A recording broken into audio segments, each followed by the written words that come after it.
And Hi, Chatina. hello. Hello. So, today we're going to talk about energy and how energy lives in our body, how to recognize the energy in our body, see where it is, and then learn how to release it. Is that right? Yeah, I like the way in which I put it because we said we were going to talk about emotions. Oh, No, I love it. I love like it. today I want energy, so we're going to talk about energy, right? You are inviting me to start to describe what an emotion is, isn't it? Because Yeah, an emotion is emotion. energy. Yeah, where how emotions live in our body and how we can release them and recognize them and talk to them. Yes, yes. Okay, so let's start to say what an emotion is, Mm. and how. What is the why are they there? Okay, Okay.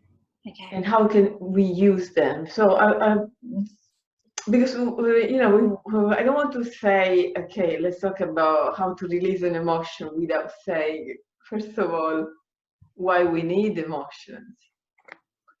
Okay. In fact, what we need to understand and what we need to teach our children is that emotions can be sometimes too much, can be overwhelming, can be difficult to manage them. Essentially, if we didn't have emotion, our life would be flat. It would be very difficult to understand what we like, what we don't like.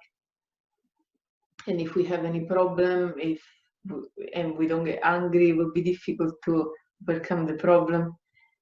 It would be difficult to live, I don't know, and even to remain alive if, for example, there wasn't the fear did not exist, we would just be reckless and do things that we would end up in killing ourselves by mistake. So it's very important that human beings have emotions, that they recognize how important emotions are in their life. Yeah. So it's more about become friends with them, and so being able to manage them, to understand why they're there, what kind of information are being to us, and then not getting stuck with them. And so here it comes when you say releasing them means that you don't need to hold on an emotion once you got the message from it. But it's important that you get the message. So that's the main thing that we want to say today. So emotions are there for a reason. Mm-hmm. They help us to understand something about ourselves. Yeah. And why is it that it can be hard or scary to make friends with these emotions or shine a spotlight on them? Or I mean, I'm already like feeling uncomfortable even just thinking about it. Why is it scary to do that? Let's say, first of all, we have not been taught to do that. So everything that we haven't been taught, we haven't been used to do, sometimes become kind of scary because it's the fear of the unknown. You never dealt with that, you don't know what it is, you're scared. Second thing is that is part of our internal world. So we are in our society, we are much more used to deal with things that are outside us rather than things that are inside us. Okay. And third, sometimes it's not as easy as we may think to understand why we feel in a certain way. So most of the work I do in my psychotherapy sessions is to, first of all, give space to the person to feel a certain emotion. And second, to understand what is the object of the emotion, why the emotion is there, where the emotion has originated, which event, which thought, which feel, Okay. which event and which thought have originated the emotion. And then, of course, to deal with it in the end. Yeah. But the first step is to recognize it. And some people may not even feel the emotion. Some people may only have some physical sensation, because emotions are very much connected with our body, and they express themselves, first of all, in a physical way. There have been studies, for example, that even have measured how much our body changes the pattern of the heating. So there was a thermal camera, and they were eliciting, they were prompting some kind of emotions to people, and then watching the screen, you could see how the heat in the body would move accordingly to which emotion they were experiencing. Wow. Which is amazing, because you may not notice anything if you don't put attention on your body. Yeah. Many people feel uncomfortable with emotion just because they're not friends with them.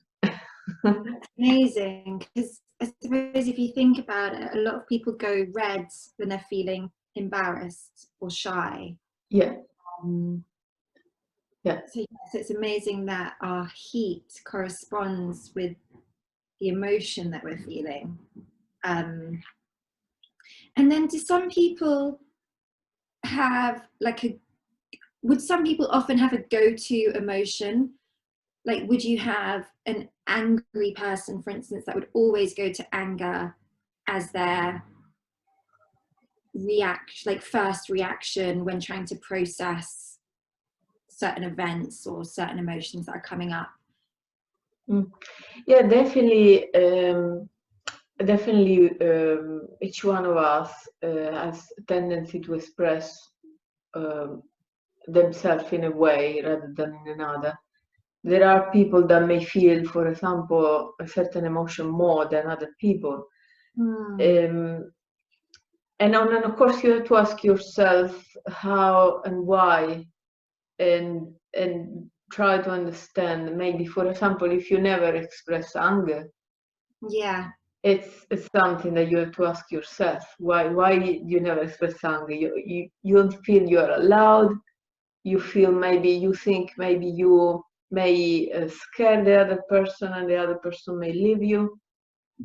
You don't feel comfortable enough to express yourself in your whole essence of who you are. Either you are angry or you're happy. It's important that you feel that you can express yourself. And many people suppress their emotion because they. Let's simply talk about how, for example, men in general are asked not to cry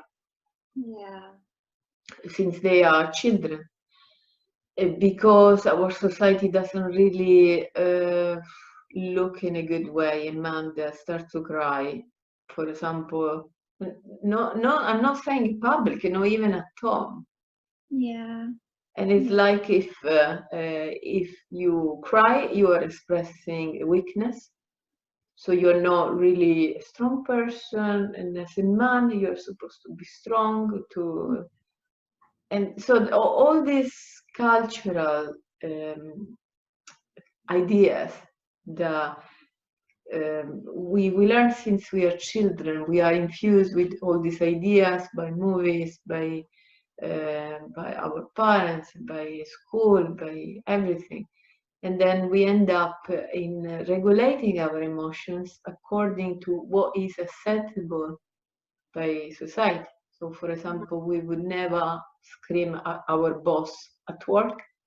No, you would never do that. You're going to be fired.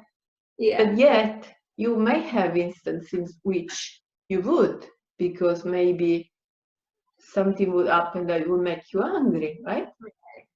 So it's normal that you would, but you don't do that because there are, of course, there are rules that you have to follow. Yeah, So, it always feels like there's a way that you should be able to express. It's about control, I suppose, as well. Like being able to express yourself without getting angry is a way of showing that you're in control of the situation. So what happens when one suppresses their emotions and they don't let these emotions out and they don't express them? so essentially, I would like to distinguish, first of all, you may not express an emotion to another person. We're not saying that you have to, for example, if you're angry with someone, you necessarily have to go there and tell that person. Yeah. But you have to recognize for yourself that you're feeling angry. Yeah. And you have to understand why you're feeling angry. And then you have to take an action in order to, for example, remove the situation that is making you feel angry, which may even mean that I don't know, for example, you take a decision about seeing that person again or not. You don't necessarily have to get angry with someone in order to release the emotion. So once you understand the emotion and you take an action, and of course it's not that you are forced to take an action, but you have to receive the message and then you have to make the decision with your own mind, taking the information into consideration. So what happens if you don't do that, is your question. And the answer is simple: the emotion remains there. Remain there, and here is where your definition of energy come into place. It remains there as an energy. Okay. And if you continue to accumulate emotions without expressing them, that means without understanding them and getting the message out to them, you may end up in developing dysfunction of your body, to the point in which, if you really push this situation for a long time, you may end up in developing an illness.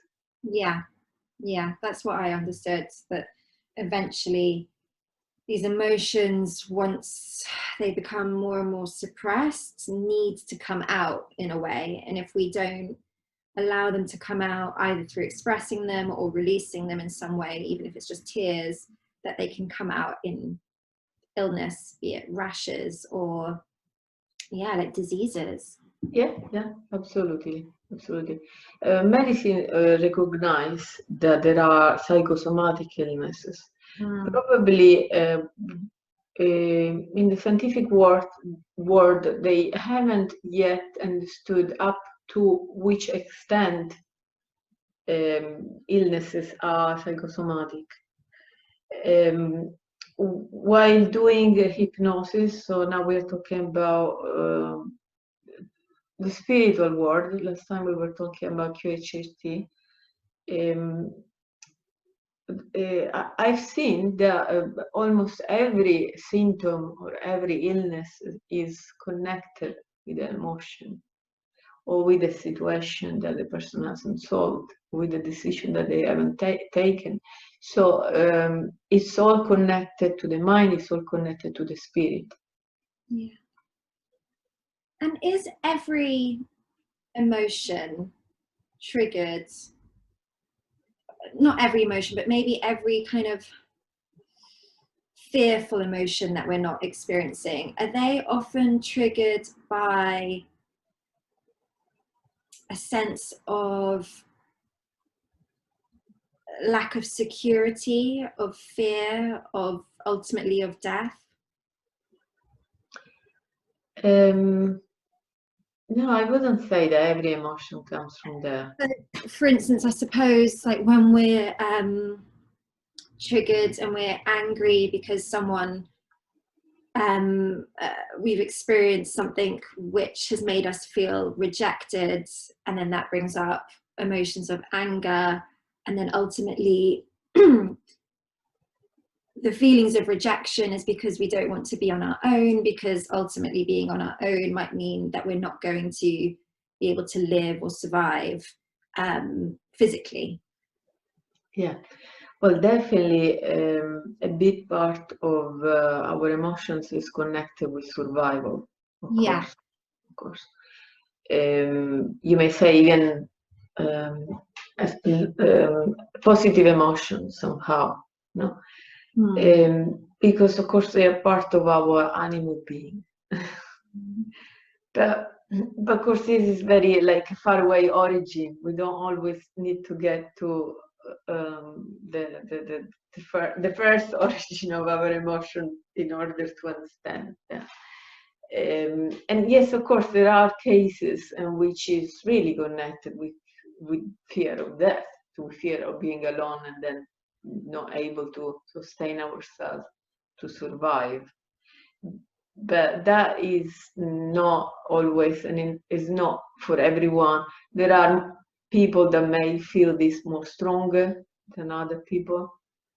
There are other people that may not feel that at all, but may not have many emotions related with that. Okay.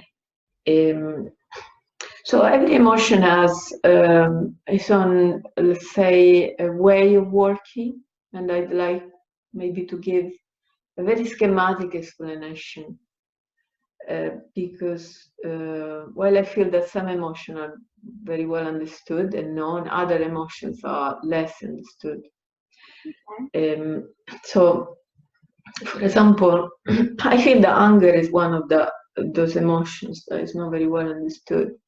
And it's one of those emotions that is one of the most suppressed, because the society really doesn't want angry people, and also, you know, among us, I mean, in a relationship, in a friendship, you don't really want to see the other person angry with you. And yet it's so important, because if you don't, if in a relationship, for example, you don't express what is disturbing you, or what is bothering you, what you don't like, what is in your way for you to be free, then that is where you start to feel uncomfortable with the other person. And then if you continue to go in this direction and not expressing what you don't like and what is preventing you from being happy, you end up in detaching from that person. So essentially, not expressing anger in a friendship, in a relationship, means to destroy it. So it's fundamental. Okay. It's so important. I mean, you can put a mask when you go to work, you can put a mask when you are in the street, you meet a person once, doesn't matter, you're not going to meet that person again. So you can, they make you angry, you can smile at them and walk away. But if you live with someone, it's not possible. You need to say what is bothering you. And the anger is what is helping you to understand what is bothering you.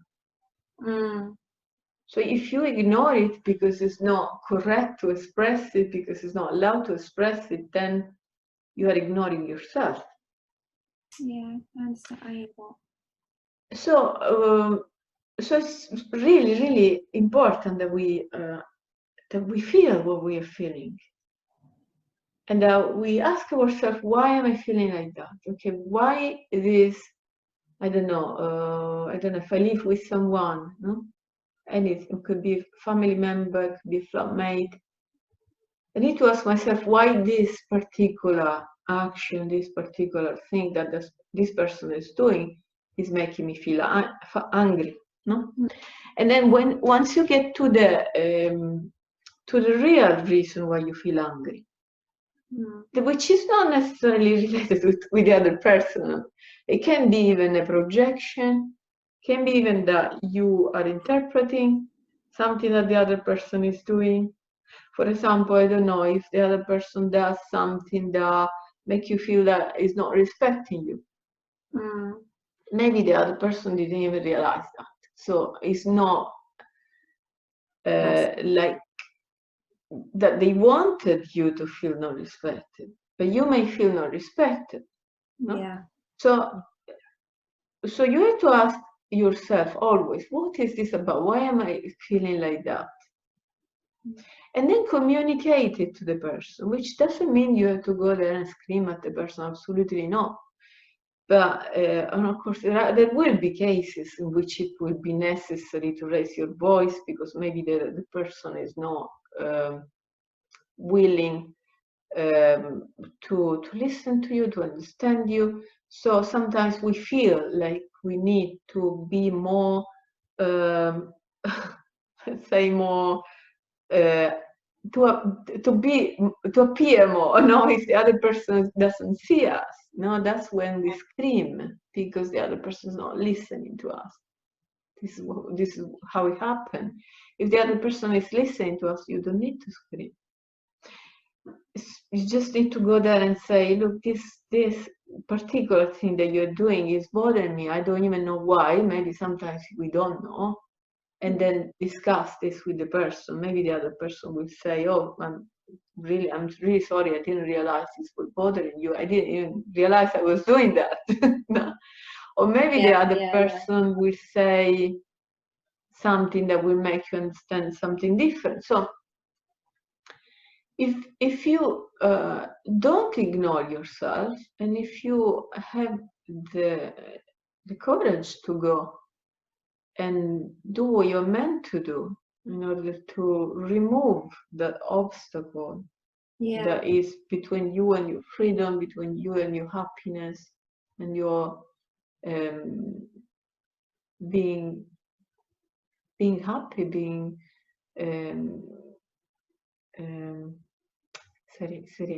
sorry, I'm using an Italian word, trying to translate an Italian word.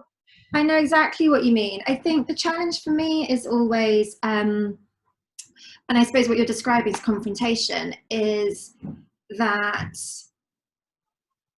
I don't want to make the other person feel uncomfortable. Like, I don't want to be the person to, make them feel bad about themselves that they might not even realize they've done. Or it will just feel like really silly, or I'd feel really petty for saying something really minor. So in the past, I used to wait for something much bigger to happen before I'd voice how I was feeling. But what I've really realized to work for me now is to say something before it turns into an issue. So to really just make sure that I've said it, and that it can be received at a time when I'm not particularly emotional or angry. So I found that really works for me. Chettina, I'm really sorry. There's someone at the front door. I'm going to have to just go one moment. So we just need to pause. Sorry. No problem.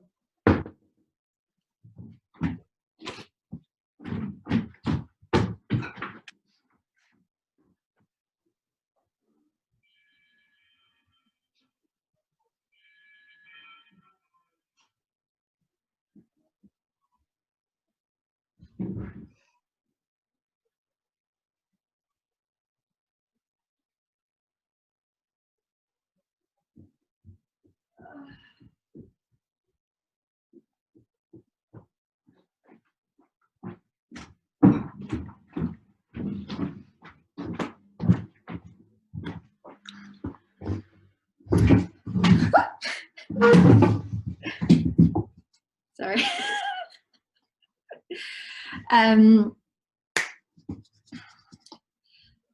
So So yeah, so just to pick up on what you were saying, my challenge has been around the confrontation of making someone feel uncomfortable by expressing something that they have done that I don't like, I suppose, or that I'm not appreciating. And then I've found what works for me is that if I say what's on my mind before it turns into something bigger, it's a much easier conversation to have. Yes. Yeah, definitely. It's always important to find the right way. You don't want to offend anyone. You don't want to make the other person feel bad. But also think about that if you don't say anything, and no one say anything to that person. For example, that person is doing something, doesn't even realize what he's doing. No? Yeah. What happens is that everyone will kind of go away from the person, and that person will remain isolated. For example, let's talk about friendship. If there is someone that has a particular way of relating with other people that make other people feel uncomfortable, and no one ever say anything to that person, no one ever give a feedback, but everyone run away, okay? Yeah. But that's not good because you're not helping the other person. And of course, the other person needs to be open, but also I think how important is to say how you feel because otherwise the other person has no clue what they're doing.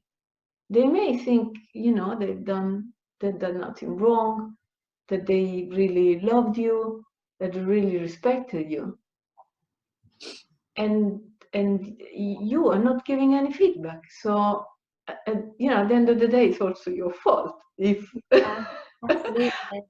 that. Communication's everything when it comes to relationships, be it work, love, friends. Yeah, absolutely. Yeah, it's super important. Let me just move. There is this light in my shoulder. I thought to do that.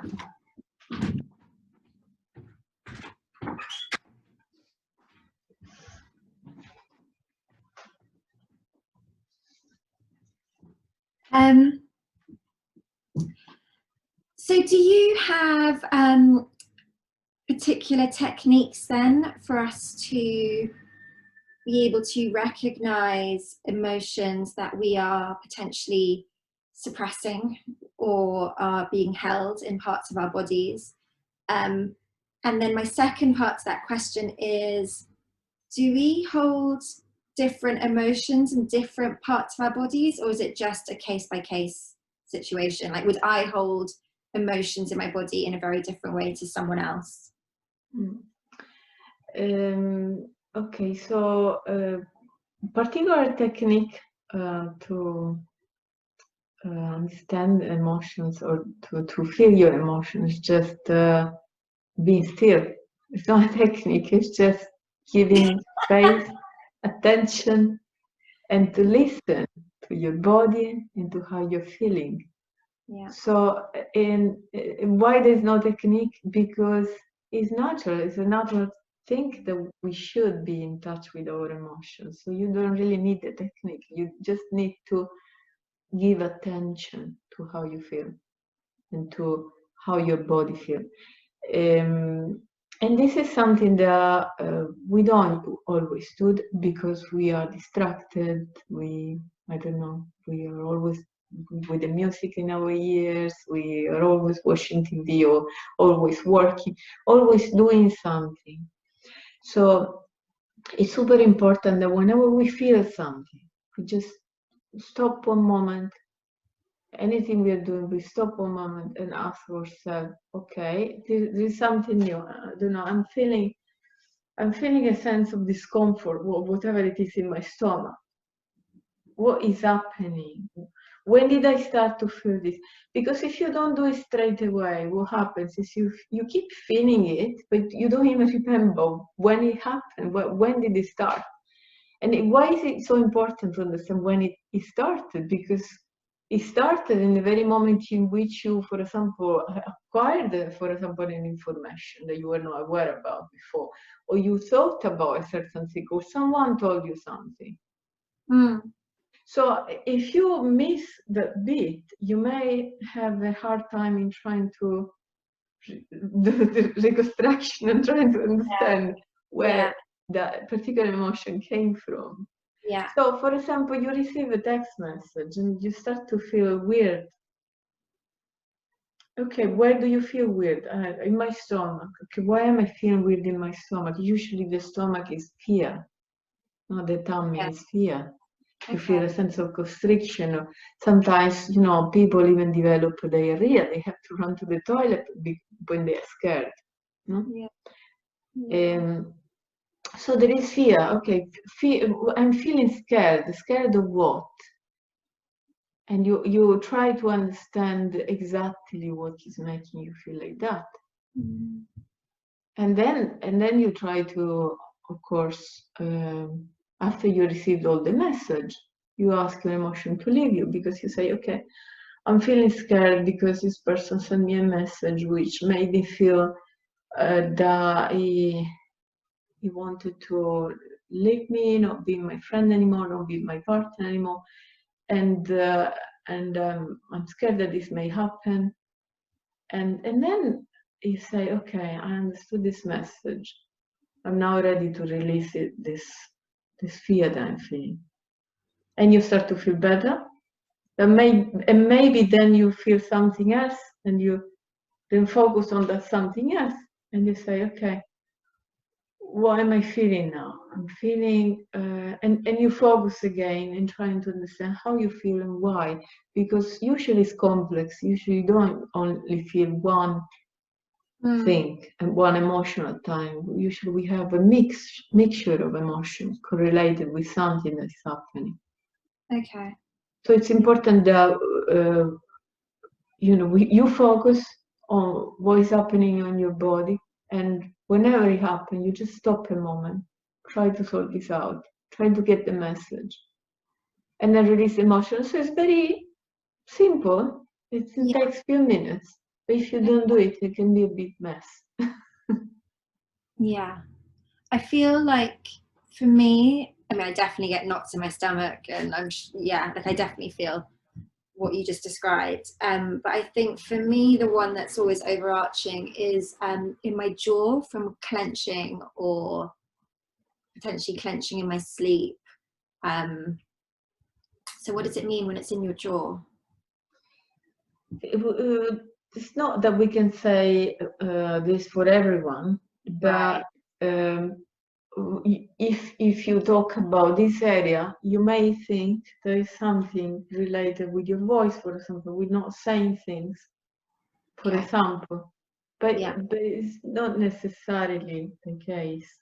Can be, okay. I don't know, you have to try to connect how you feel with when you start to feeling. So you say at night, but probably you feel it during the day as well, isn't it? And maybe you feel it at night more if there have been events that have made you feel in a certain way rather than in another. So maybe there would be nights in which you don't have it at all because you had a nice day, you were happy, etc. And there would be nights in which you really feel this tension, and there will be some emotion that during the day you haven't really elaborated much. I think is probably the last thing that you just said, because I think for me it's when I sleep.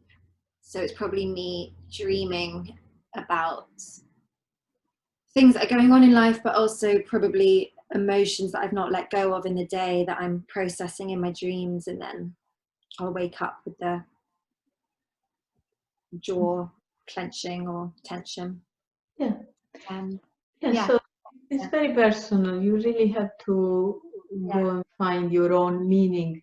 And some people then tend to express themselves and their emotion always in the same way. So, for example, this is your way to express a certain emotion. We don't know which one is it, but once you understand it, you will know that that is your way to express that particular emotion.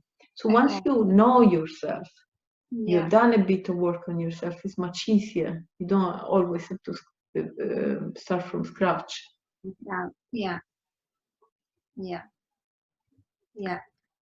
What I find though sometimes is when I have done the work on myself and I do recognize what these kind of telltale signs are that are coming up on my body, it's almost more frustrating that I recognize what my body is trying to tell me.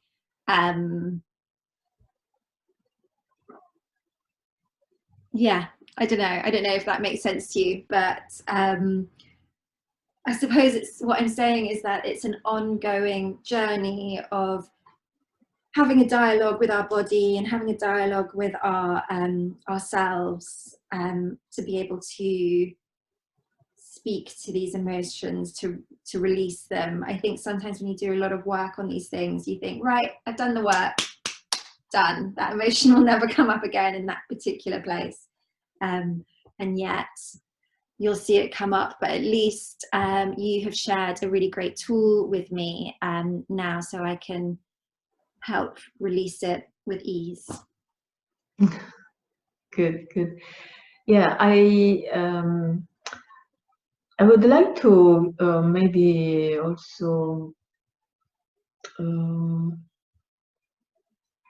give a little demonstration for people that are watching. Sorry, let me just move again the camera, because it really takes a few minutes, but it can be very theoretical if you don't see how it works. Yeah.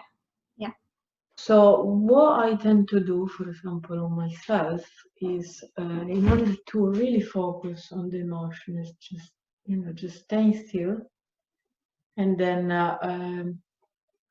focus on one part of my body which is giving me that discomfort. For example, I may already know there is an emotion, I may not know. Okay, but if I feel something new, I just focus on that part, and then I just put my hand in front, my hands in front of me, just like if I'm holding a ball. And then I visualize that this is a sphere of light. And then I ask the emotion to go inside the sphere. If, for example, I feel that the emotion is not going, I may physically do a gesture with my hands, which help me to focus on what I'm doing. So I'm feeling something in my chest, I take it out. So I take it out just if I'm holding an energy, taking it out. And here is the sphere, no? So I'm putting things inside the sphere, putting it all until I feel that that discomfort is not there anymore. Okay, so let's do it together. Maybe people that are at home may have some emotion, may have some discomfort, and they want to try it. So you really put everything in the sphere. You can have your eyes open or your eyes closed, depends on how you feel like doing it. But you have to feel like there will be a point in which you don't feel that discomfort in your body anymore. Okay, you may take it away from many parts of your body, doesn't matter. That there has to be a moment in which you really visualize all that energy, all those emotions inside the sphere. And once you do it, when you feel ready, you just look at the sphere and focus and try to, ask the sphere, ask the emotions, ask this energy, what is the message that you're trying to tell me? Yes, so let's take 1 second, 1 minute to ask our emotion, what is the message that is trying to tell us? And while I'm doing this, I may continue to take away from my body more, even more energy, if that is coming back to me.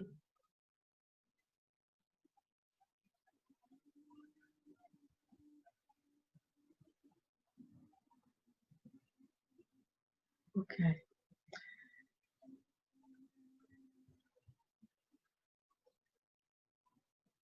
If we can help, we can use breathing. So for example, we may breathe in the emotion or the discomfort that we may feel, and we may breathe out the emotion inside the sphere.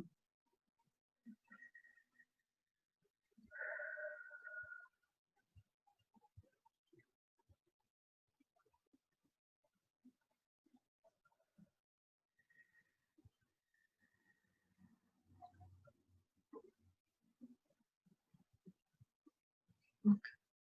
And then you say to yourself, yes, okay, so then you understood, for example, yes, this is fear. I'm scared because of this reason, and I acknowledge this, and I can now let go of this energy. So if you are a spiritual person, you can just ask your guides and your angels to take this energy with them so that they can just use it for something else. So that will be recycled by the universe, doesn't need to remain stuck in your body. So very simple, take 2 minutes, but it's really, really important that we do it. And then if you feel better, it means you have done it correctly. If you still feel something, you can restart, for example. And for example, you took something out, but you didn't manage to take it all, you can do it more. There are other techniques. You don't need to use the sphere as I do. That is just a visual thing that helped me, but other people may not even need that. The important thing is that you really acknowledge the energy, you acknowledge the emotion, and that give that energy, the emotion, the space and the time to express itself. Yeah. You give voice. You've shared it with me before, and I remember the first time that we did it, and I had all this sort of yucky energy in the sphere. I remember just being like really mindful about like what if it like tips back inside me, or like if it tries to, if it falls out. Yeah, because you're just so aware of all of this energy that you've managed to pull out, and then witnessing it. But then it was just really nice the way that with ease you can just give it to your guides, to your spirit, or give it back to the earth, or whatever resonates with the individual. But it's so quick and it's so easy. And I always feel like I can breathe so much easier afterwards. Yeah. It's easy to get rid of it, of this energy, only if you manage to acquire the information that emotion was telling you. And you are very intuitive and you are very in touch with your emotions. So for you, it was easy.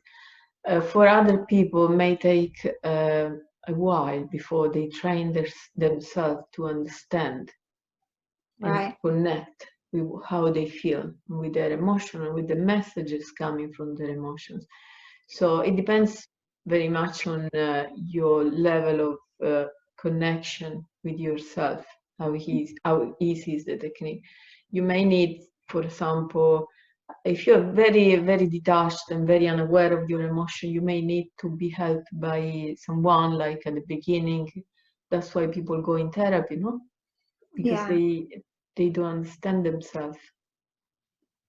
I always find that I yawn a lot when I'm like releasing it, and I found that in other sort of shamanic practices where I'm releasing darker energies from my body, I'll find that I'll yawn, I'll cough. It's like physically my body like expelling energy from my body. Is that something that you've experienced? Yeah, absolutely. I mean, you can do it by yawning, you can do it by breathing, you can do it in many other ways, in which you feel like you are putting something out of yourself, by visualization or the movement that we do with our hands. Yeah. And that is all something that helps us to focus on what we are doing. So it's a way to visualize that we are actually putting the energy out of us. We're focusing it and we are releasing it. We are letting that energy go. So yeah, yawning is one of the way. For me, it would be both. Like I'll be using your technique, but then at the same time as visualizing, as I'm pulling out the energy, I'll find that I'll start yawning. And maybe it's even just the fact that you're asking us to take a minute to think about how we feel, that I probably just recognize I'm tired and I need to rest. And so my body is maybe also connecting the dots. And so that's why the yawning might come up, just purely because I'm taking that pause to think, how do I feel? Yeah. Anyway, you can use your imagination and do anything you want. You can imagine, for example, there are people that recently I was watching a video. There was this lady talking about the Merkaba, talking about spiritual stuff. She was seeing the Merkaba with the two tetrahedron, one spinning in one direction, the other spinning in the other direction. So you put it inside your body, and you imagine that the Merkaba hover all the emotions away from your body, and it's just clean. It's just like if it was a filter or a purifier or something. And it works because you're doing it. Whatever you do it as an action, even in your imagination, as an action of transformation of what you're feeling, it works. Yeah. Nice. I like that. I like that. Yeah, it's cool. I've used it. It works. Yeah.